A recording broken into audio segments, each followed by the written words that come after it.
Alexandre Dubé. Aussi véridique et authentique que son information. Cube Radio.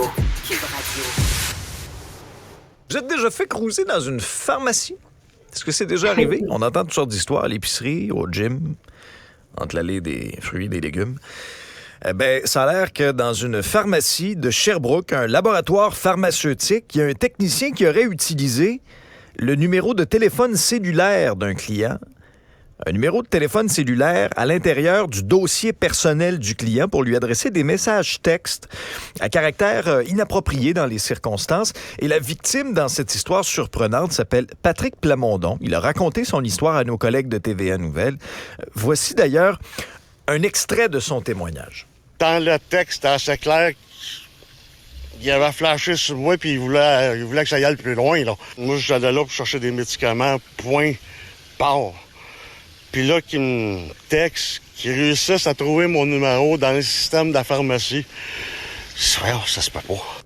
Le texto en question disait, et là je vous le cite, là, « C'est moi qui t'ai servi à l'accueil tantôt, honnêtement et sans gêne de te le dire, je t'ai trouvé vraiment beau, puis qui ne sait rien à rien. » Donc, je voulais savoir premièrement si tu étais aux femmes, aux hommes ou aux deux, puis serais-tu intéressé à aller prendre une marche ou encore un café prochainement? Il y a eu une plainte déposée contre l'employé fautif, il a même été suspendu. Manon Ghislaine Guillemette est directrice du département des systèmes d'information et de méthodes quantitatives de gestion, professeure à l'École de gestion de l'Université de Sherbrooke également. Bonjour, Madame Guillemette, merci d'être là. Bonjour, M. Dubé. Alors, dites-moi, est-ce que c'est un comportement qui dépasse la ligne? Est-ce que c'est inapproprié? Oui, c'est inapproprié évidemment sur le plan éthique, mais c'est inapproprié sur le plan de la loi également.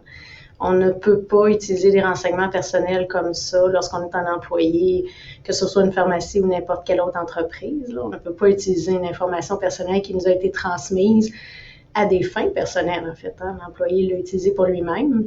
Donc ça, c'est quelque chose qui est pas permis par les lois actuelles. Donc c'est déjà balisé. Est-ce que la loi devrait même aller plus loin dans le contexte?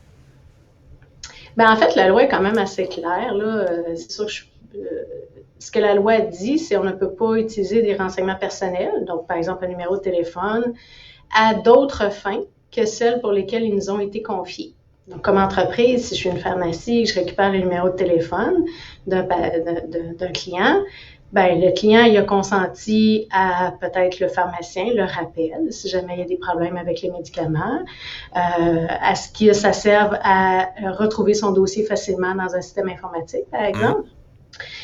Mais certainement pas à ce qu'un employé l'utilise pour lui envoyer un texto personnel comme c'est le cas ici, là. Qu'est-ce qui se passe ensuite? Là? Il y a une plainte déposée, l'employé est suspendu à court terme. Quelle est la suite des choses? Une pharmacie ou un établissement de santé qui se retrouve face à une situation comme ça, quelle est la suite? J'imagine qu'il y a différents recours juridiques qui pourraient être entrepris là, de la part du client, mais ça, je laisserais davantage un avocat se prononcer. Moi, étant professeur en gestion, je peux parler du côté de l'entreprise elle-même. Exact. L'entreprise, ici, la pharmacie a un devoir de réaction. Je pense que le pharmacien, de ce que je peux voir, a réagi rapidement. Il a pris des mesures. Et donc, tu sais, il ne peut pas retirer le texto. Hein. Le texto a été envoyé, donc ça, il ne peut pas le retirer, mais il a agi avec diligence, rapidité ici là, pour rappeler à son employé que c'est quelque chose qu'on ne peut pas faire et qui ne se fait pas. Mais est-ce que le geste est suffisamment grave pour qu'il y ait matière à congédiement dans une situation comme ça, d'intrusion dans la vie privée de quelqu'un, d'un client? En fait, si je prends l'angle de l'utilisation des renseignements personnels et de la sensibilité des informations qui ont été transmises, on considère généralement qu'un numéro de téléphone n'est pas une donnée ultra sensible. Okay. Hein, si ça avait été l'ensemble, par exemple, du dossier du patient qui avait été vendu ou communiqué à des tiers, évidemment, là, on serait dans un contexte où l'information serait beaucoup plus sensible, puis on ne parlerait plus du tout de la même histoire. Dans ce cas-ci, c'est un numéro de téléphone. Le numéro de téléphone a été utilisé, mais il n'a pas non plus été communiqué, revendu ou des choses comme ça. Donc, aux yeux de la loi, je serais très étonnée que ce soit considéré comme une infraction importante ou majeure. Mais mettons-nous dans les souliers de cet homme qui a reçu le message. Ça surprend, hein? On s'attend pas Oui, à ça. ça surprend, puis tu sais, ça peut rendre très inconfortable aussi. C'est quand même une intrusion dans la vie privée, donc c'est quelque chose qui ne se fait pas, ça c'est très, très clair.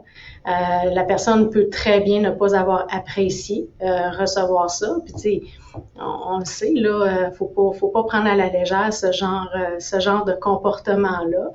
La personne n'a pas sollicité ce comportement-là, elle n'a pas sollicité ce texto-là d'aucune manière. Donc oui, elle peut très clairement avoir été surprise. On l'aurait tous été, bien sûr. Ouais. Après ça, ben, la réaction de chacun dépend de qui on est aussi, là. Donc, mot d'ordre peut-être aux employés, on se garde une petite gêne.